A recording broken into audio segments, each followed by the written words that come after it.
Maraming ang nagko-comment sa atin at nagme-message sa ating Facebook page kung pwede daw gumamit ng dye ink sa paggawa ng sticker. At i-shoutout natin, isa ito sa mga nagko-comment, si Apple Mosqueda.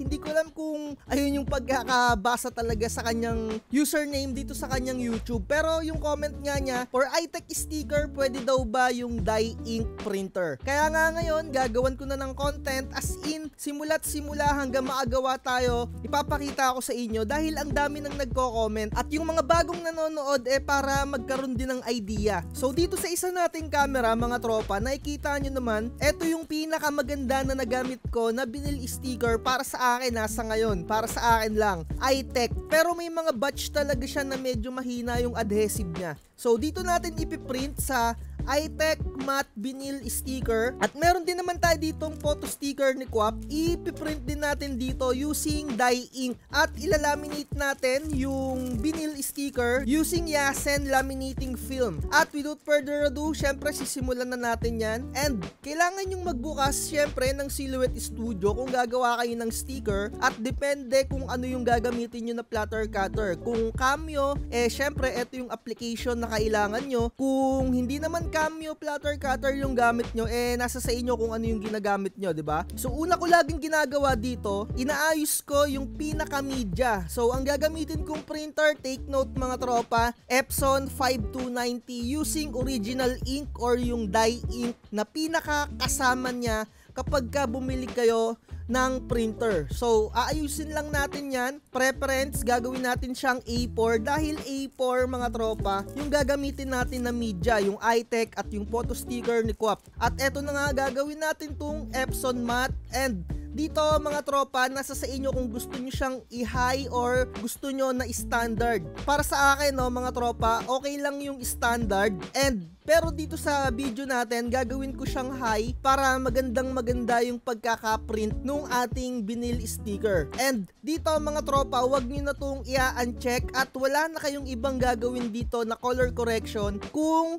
original dye ink yung ginagamit nyo. And again mga tropa, pwedeng standard, pwede ring high. Pero ako, gagawin ko ay high. And expect nyo na medyo mabagal siyang mag-print kung ikukumpara mo siya sa standard printing. Kung pambenta mga tropa, kagaya ng mga pang vlogger sticker, okay na yung standard. Pero kung gusto niyo na malinaw, okay na yung gawin yung high, di ba? So i-apply lang natin or click natin yung apply and click natin yung cancel para bumalik tayo dito sa media. And again mga tropa, kung mag-offer kayo ng using dye ink gamit yung mga iTech vinyl sticker ninyo, syempre expect nyo na kahit papano yung longevity ng inyong gagawing sticker hindi siya kagaya ng mga naka-pigment ink. And naagawa na rin ako mga tropa ng iTech vinyl sticker gamit yung dye ink and nagiging waterproof naman siya. Pero sa katagalan, medyo nagla-lighten up yung kulay niya. Ganun din naman sa pigment ink, kukupas at kukupas yan. Mas matagal nga lang talagang kumupas kapag ang gamit nyo ay pigment ink. So next step natin, gagawin natin, syempre on natin yung registration marks. Medyo pabibilisin na natin to, gayahin nyo na lang yung mga settings natin dito. At alam ko naman marunong na kayong gumawa ng sticker dahil gumawa na tayo dati neto, yung pinaka step by step. Eto talagang medyo fast forward lang natin at humanap kayo ng gagawin ninyo na design. So eto, meron tayong design dito, eto yung gagamitin natin. So next natin dyan, ang gagawin ko ay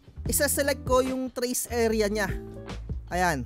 Sundan nyo lang to mga tropa, or alam ko naman yung iba marunong na talaga, kaya naman kayang-kaya nyo na to. So click ko lang tong trace and detach. Kaya ako ginagawa yung step na to mga tropa, kasi kung hindi nyo iti-trace mga tropa or yung tipong i-upload ninyo dito sa Silhouette Studio, medyo lumalabo siya.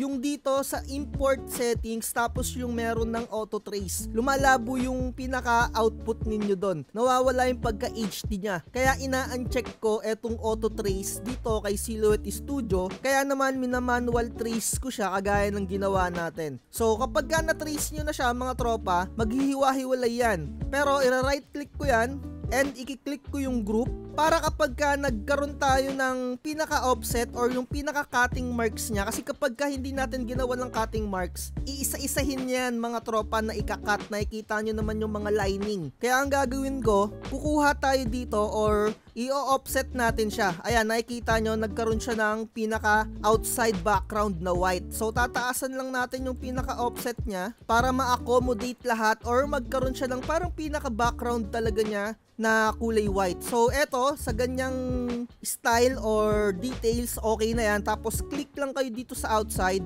So nakita nyo, meron pa siyang mga natitira. So i-right click ko lang to and i-click ko yung release compound path. Ayan, tapos aalisin ko to, yung pinaka shape niya, and i-highlight ko yung mga nasa loob para mabura na siya. Tapos ibabalik ko to dito sa loob. So gagawin ko siyang kulay blue or sky blue, yung pinaka tracing background niya. Ayan o. So kapag na-print na natin to sa vinyl sticker, meron siyang background na white. Hindi siya yung square lang na pinaka plain. And again mga tropa, sa dye ink lang tayo mag-print. Kapag ganyan, okay na yung pwesto na ganyan, i-highlight nyo lang yan and i-click nyo lang yung group para magagalaw nyo na siya ng sabay. Lilitan lang natin yan syempre para maagawa pa tayo ng iba't ibang design. Syempre pangit naman kung isa lang yung ilalagay natin na design. Medyo mabilis lang tong part natin na to kasi meron na akong ginawang video tutorial kung paano gumawa ng sticker. And kung gusto nyong i-avail yung mga design na ganito, or kung meron kayong sticker design na gustong i-avail sa akin, message nyo lang ako sa ating Facebook page para makapag-avail kayo, no? Sobrang mura lang naman. Or kung ayaw nyo naman mag-avail mga tropa, meron namang nakukuha sa internet, i-search nyo lang. So uulitin ko lang yung ginawa ko kanina, and medyo pabibilisin na rin natin siguro para syempre hindi na tayo mainip mga tropa ko, para mapunta na tayo dun sa pinaka print out na using dye ink para makita nyo na. So fast forward ko na lang habang ginagawa ko yung mga ibang design. Subaybayan nyo na lang kahit mabilis, or ilalagay ko sa description yung link kung saan talaga yung tipong step by step ako gumagawa ng vinyl sticker, kung papaano talaga mag-design and hanggang laminating. So dito ay papakita ko din naman sa inyo kung paano i-laminate, pero medyo mabilis lang. So eto na.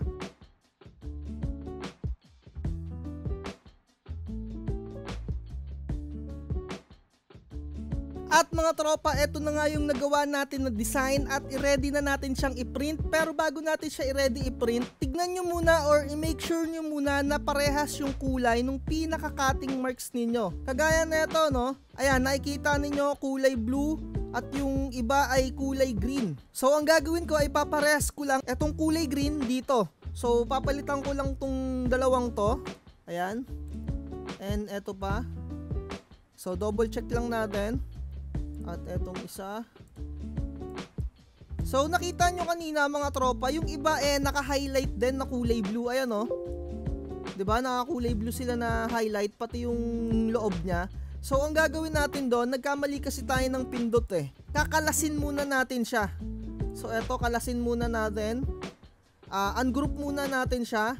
Ayan, tapos eto, papalitan natin siya ng iba. Kahit anong kulay, tapos ibalik na natin siya dito sa loob. Tapos group. Same dito, ungroup, palitan lang natin ng kulay. Iwasan lang natin na hindi tumama. Ito, ungroup, palitan natin to. Kasi ang kailangan lang natin i-cut mga tropa, yung pinaka outer lang niya. Maayos yung magiging cut niyan. Kasi kapag pinindot natin to, pumapangit, kumakapal yung pinaka cut niya. So ang gagawin nyo na lang, ayusin nyo maigi yung pinaka cutting marks. Ayan o, ganyan, smooth na yan.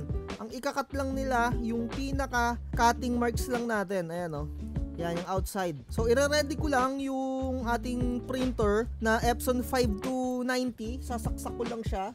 Okay na yung ating printer, pero bago tayo mag-print mga tropa, ito yung pinaka-importante sa lahat. Kailangan yung mag-head clean. Lagi kayong mag-head clean kung hindi kayo sigurado na baka barado yung inyong mga printer head. Pero ako mga tropa, para ma-make sure ko, mag-head clean na lang ako para sure na sure ako. And mga tropa, wag nyo ring sanayan na lagi rin kayong nag-head clean, kasi ayan yung nagiging cause kung bakit medyo mabilis din kayong mag-reset, or kung bakit mabilis din mapuno yung inyong mga maintenance box, or ayan din yung maaaring mag-cause ng mabilis na pagkasira ng inyong mga purge unit, di ba? Pero syempre, para matuto kayo na alagaan yung inyong printer, panoorin nyo yung kung paano mag-maintenance talaga. Kasi kung wala kayong ibang alam, kundi mag-head clean lang ng mag-head clean, hindi kayo marunong ng mga basic maintenance, masisira talaga yung printer ninyo. Panoorin nyo na lang yung ginawa ko na video, ilalagay ko sa description. Pero habang inaantay natin na matapos mag-head clean, ire-ready ko na yung aking printer or ilalagay na natin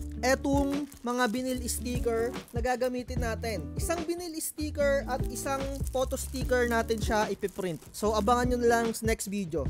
Uunahin muna natin i-print mga tropa dito sa iTech vinyl sticker. Eto. So kuha lang tayo ng isa.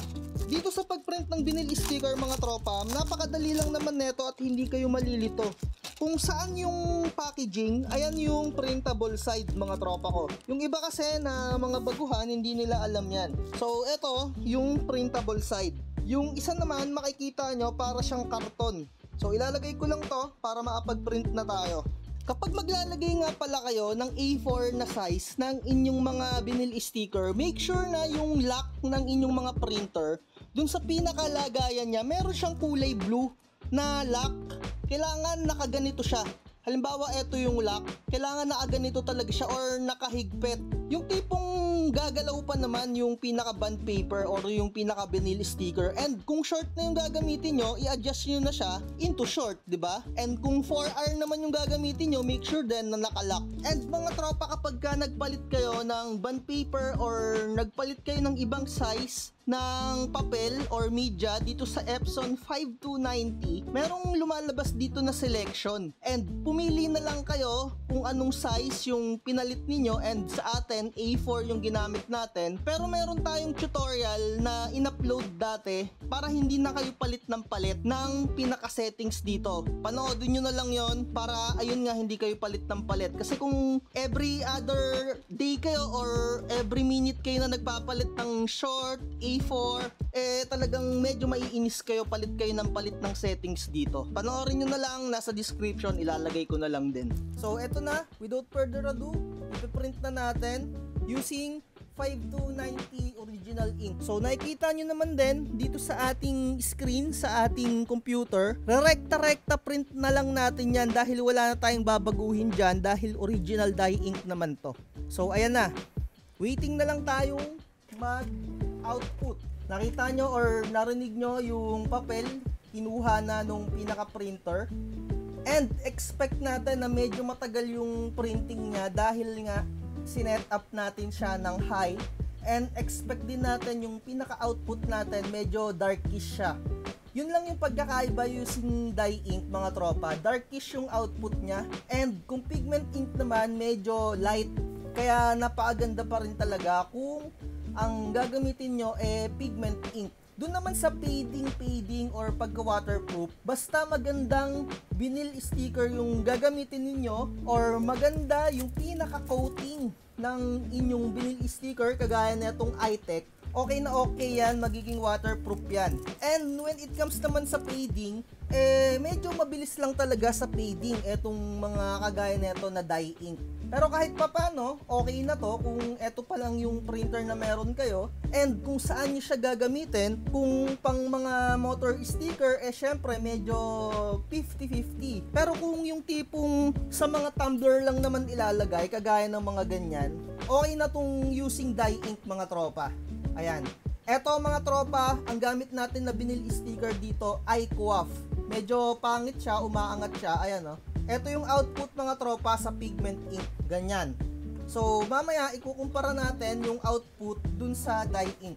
And titignan din natin kung medyo merong roller marks or may guhit-guhit yung ating output dito sa vinyl sticker na ginamit natin using Epson 5290. Yung iba kasi na-experience nila na merong mga marka. And sa tingin ko naman wala siyang ganung mga guhit-guhit. Ayan o, nakikita nyo, initial, maayos siya, maganda siya. And yung ating sticker medyo malaki yung ginawa ko, no? Kasi syempre pang sample ko lang naman yan and ako lang naman yung gagamit din yan. At possible idikit ko lang din yan dito sa aking tumbler. At itatry din natin syempre yung adhesive kung gaano katagal. Pero yung iTech, tumagal na siya sa akin ng halos taon na rin. Meron akong isang tumbler doon, talagang okay na okay yung dikit niya. And yung Yasen na premium vinyl sticker, okay na okay din. Maganda din yung output niya. Pero syempre sa vlog na to, ang pakay talaga natin kung pwede ba talagang mag-print yung dye ink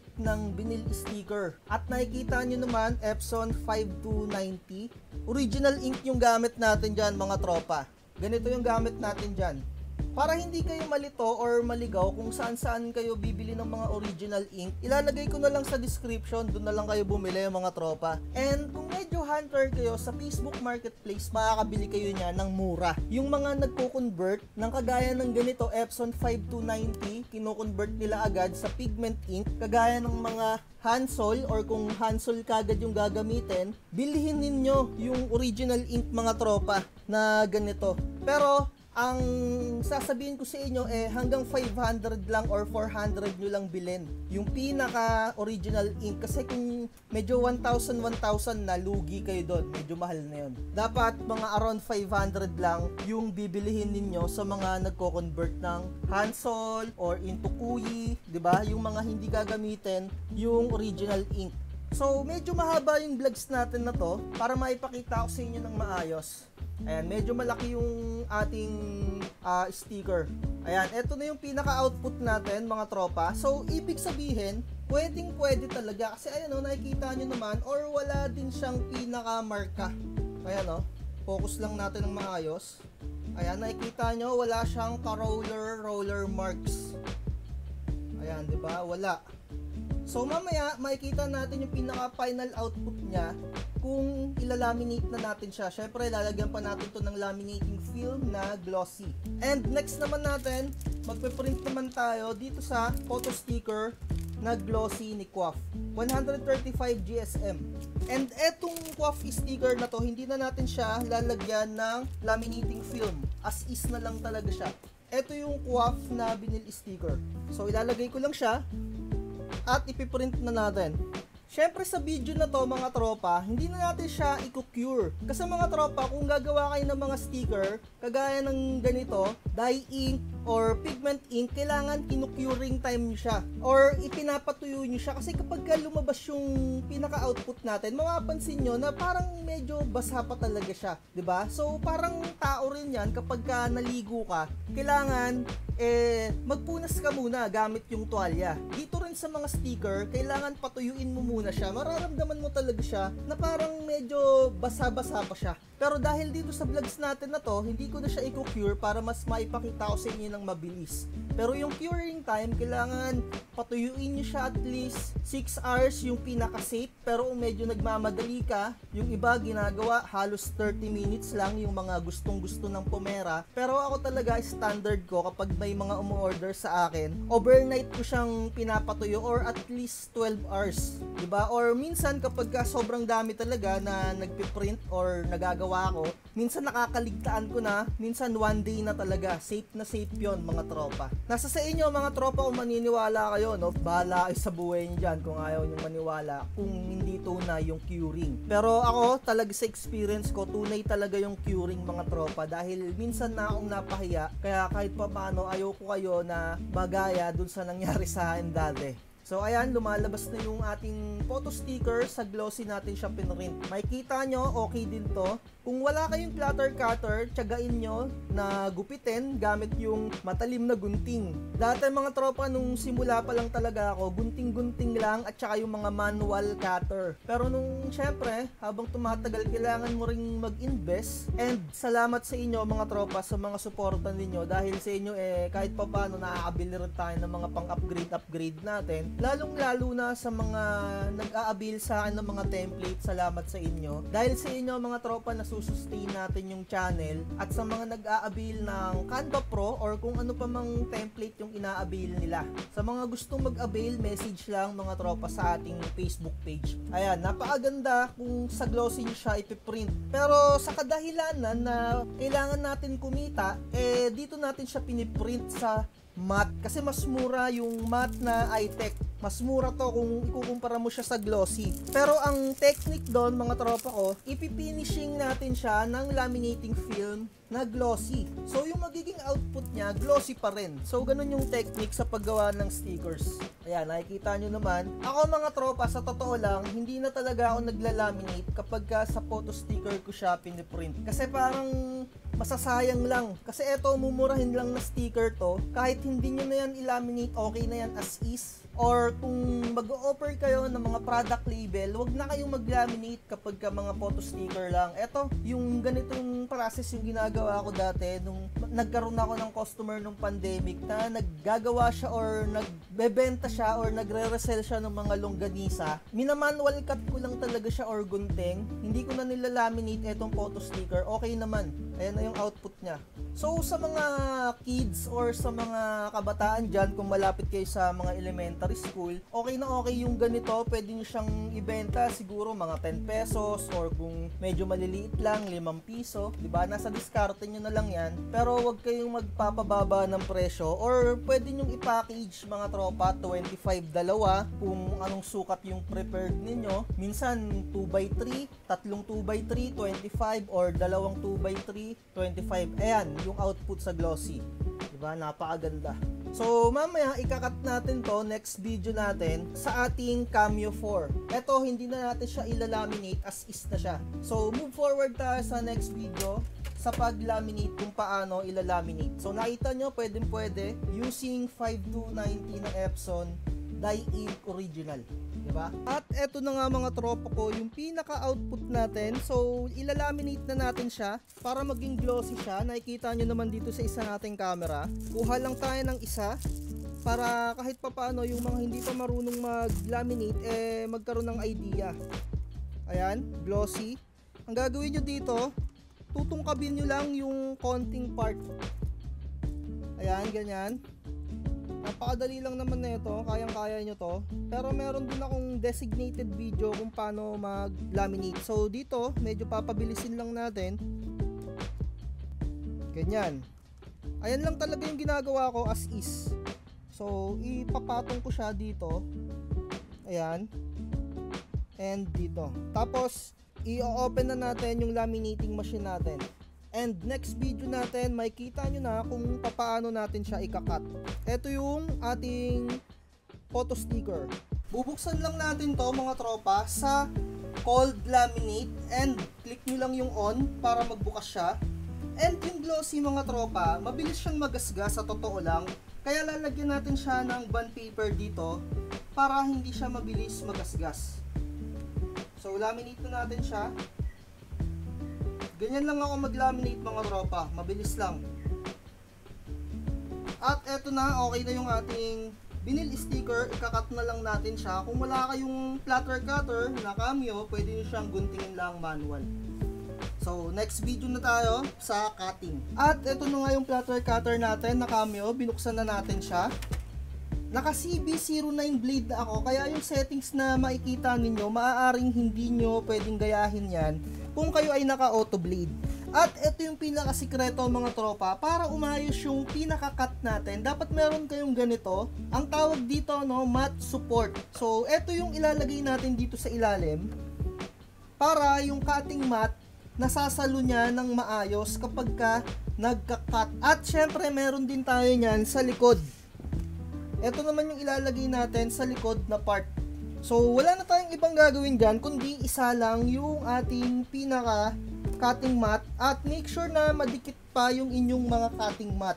So sa akin medyo bago pa tong cutting mat natin, kaya hindi pa ako naglalagay ng scotch tape sa bawat kanto. Pero kung medyo hindi na madikit yung cutting mat nyo or kagaya ng ganyan, medyo umaangat-angat na, lagyan nyo na siya ng tape. Pero dito didiinan ko lang muna siya kasi halos kabubukas ko lang na itong cutting mat ko na to.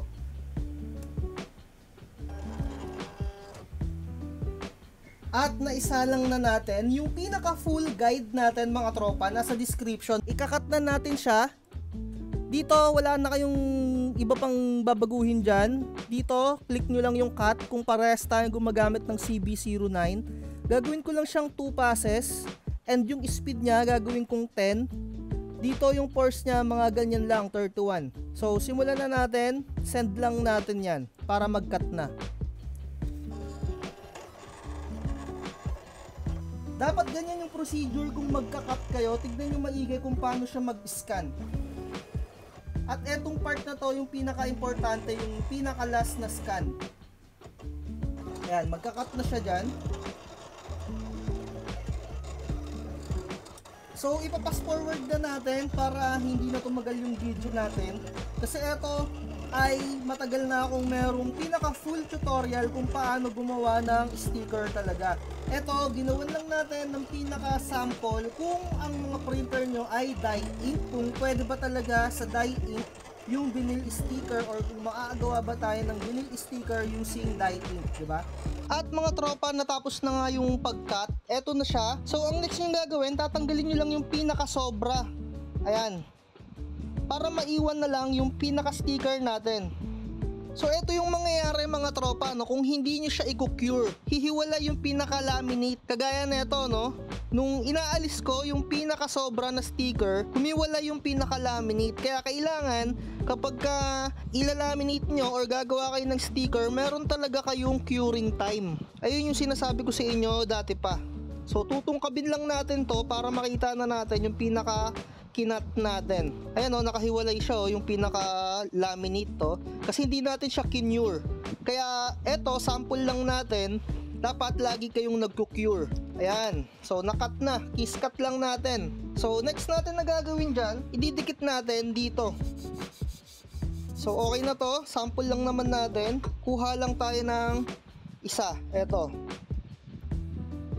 So, yung ganitong sticker mga tropa, pwede nyo siyang ibenta ng 20 pesos sa totoo lang. Or 25. Nasa sa inyo. Discarte ninyo. Dapat sa isang A4, makabuo kayo ng 100 peso.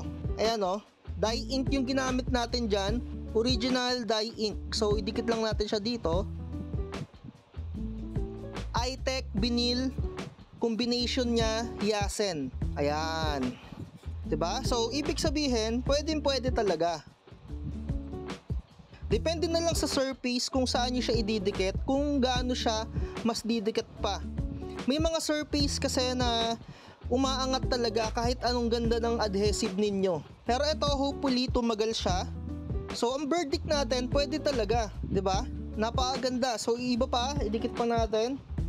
I-peel lang natin mga tropa, no? Nasa sa inyo kung magkano nyo to isisingil. Pero para sa akin, 20 pesos mga tropa. Para hindi kayo lugi kung original ink or 25 pesos. Ayan, no?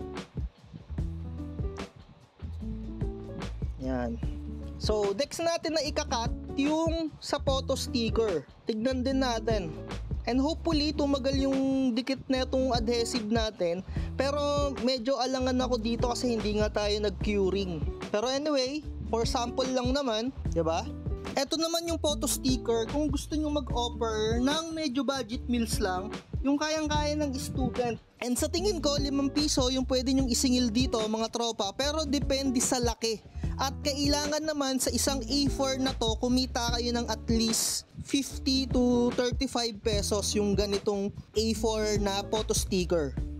Ikat lang natin siya. Nakadepende sa inyo kung anong size mga tropa yung ibebenta nyo. Kung mga photo sticker, I highly suggest, no, kung kayo ay malapit sa mga elementary school, gawa kayo ng maraming mga design. And 5 piso siguro yung gawin nyo. Or kung medyo maliliit, gawin yung 2 piraso, 5 piso. Talagang kikita kayo doon mga tropa. Tiyagain nyo nga lang talaga yung pag-design. Or kung gusto nyo, mag-avail kayo ng mga templates sa akin. Ayan, nakikita nyo naman, tinakat niya na. Ako mga tropa, ginagamit ko talaga CB09 kasi matipid siya at hindi ako bili ng bili. Kahit napalit ako ng palit nung blade, napakamura lang naman. Hindi kagaya ng mga auto blade, sobrang mahal. At hindi yan nakakasira mga tropa. Etong gumawa ng Graptec or yung CB09 nga, ayan yung pinagmulan ng ating Cameo. Kumbaga ayan yung pinaka-history nila. Kumbaga compatible talaga sila sa isa't isa kasi dati isa silang company or ang tinatawag nga parang sister company sila. And sa ngayon, hindi ko alam kung talagang totally humiwalay na yung GrabTech dito sa Silhouette or sa Cameo. Pero compatible pa rin siya as is. Kung aalamin niyo yung history na itong GrabTech or yung CB09 at itong Cameo. Diba? So ipapakita ko na lang sa inyo yung final output kapag natapos na siyang i-cut at ididikit din natin siya dito sa ating mahiwagang tumbler. At natapos na nga yung pag-cut dito sa ating photo sticker. And dun sa ginawa natin mga tropa, possible yung iba dito na die cut dahil manipis lang itong photo sticker. Pero ipipil natin siya para makita natin yung pinaka design. Ayan. Napakaganda din para sa mga budget meals na i-offer ninyo. Ayan na yung pinaka design natin. Photo sticker lang siya. Yung texture niya parang photo paper, pero okay pa rin, maganda pa rin. So ang ilalagay ko dito na design ay eto. Kuha lang ako nito, etong isa. Tutuklapin ko lang to. And sa tingin ko, sa ganitong photo sticker na ganito kalaki, pwede siyang 10 pesos. Pero liitan nyo na lang mga tropa para affordable ng mga bata. Dito natin siya ididikit sa isang part. Hopefully, pantay siya. Ayan, medyo manipis lang tong photo sticker kasi photo sticker lang siya, hindi siya agaya ng mga binil. Ayan, hopefully tumagal yung dikit niya. And i-update ko naman kayo. Kagaya ng sinasabi ko, may mga surface talaga na mabilis umangat. Pero kung sa mga wood or sa mga notebook niyo siya ididikit, syempre madikit talaga yan. Or kung sa mga refrigerator niyo siya ididikit. Eto medyo dihado tayo dito kasi hindi tayo nag-curing. Eto naman yung QWAF na ginawa natin using pigment ink. Okay din, 'di ba? Ito naman yung dye ink. So, syempre expect natin na medyo darkish using dye ink. Madumi yung kuko natin, no? Naglinis kasi ako kanina ng ating printer. Yung mga ink nandun pa. Ayan, no? 'Di ba? Eto, medyo light siya kung mapapansin nyo. Ayun lang yung kagandahan sa dye ink mga tropa, no? Ma-dark siya. Hindi nyo na kailangan pang itimpla yung kulay. Pero syempre, lamang pa rin talaga sa longevity yung pigment ink. And again, ang verdict natin, pwedeng mag-offer ng sticker kung dye ink pa lang. Yun nga lang, may pros and cons, diba? Cons niya, malinaw, pero sa katagalan, kapag hinuhugasan ng hinuhugasan or mas nai-expose sa araw, medyo mas mabilis siyang mag-fade kung ikukumpara mo dito sa pigment. Pero hindi naman sobrang totally na weeks lang. Depende pa rin Depende sa weather, depende sa init. So, dito na natin tapusin yung vlogs natin. And again, sa mga gusto ng template, message lang sa ating Facebook page. Like, share, and subscribe. At lagi ko sinasabi, huwag magpapauto. Bye. Huwag kang magpapauto, mag-isip ka sa pilian. Sa laro ng buhay, dama ang tampuhan. Di lahat ng nagpa-hype, siguradong totoo. Sarili lang